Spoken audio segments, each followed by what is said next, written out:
Zane, 18 out of 20 charges. Behind me, activists and supporters are chanting justice for Ariana, and that is apparently exactly what happened. Zane, she came to Hong Kong just 23 years old from an Indonesian village with a dream of a better life. In the judge's words, what she became was a prisoner.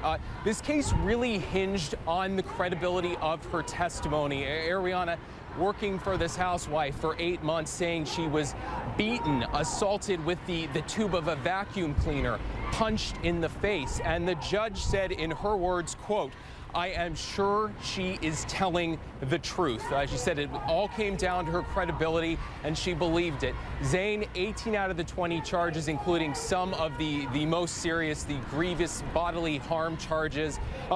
Important to note, the judge also knocked down the defense arguments. You know, there was this question, if the abuse was so bad, then why didn't she try to escape? Why didn't she tell anybody? Ariana said that the threats, she was threatened by her employer, that if she did so, she would kill her parents.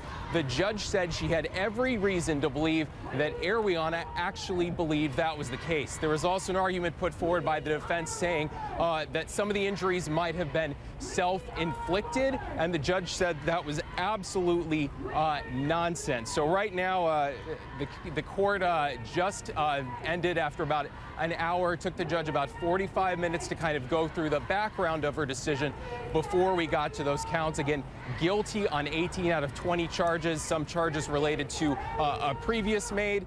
There were the 2 not guilty counts related to one of the former employees that worked for Miss Law. The judge said, although she suspects things may have happened there, she could not prove in those 2 counts that she was guilty beyond a reasonable doubt. So what happens next? The sentencing has actually been postponed till later in the month. The judge has ordered psychiatric and psychological evaluations of the defendant, Miss Law, and she has revoked her bail, Zane, and taken her into custody.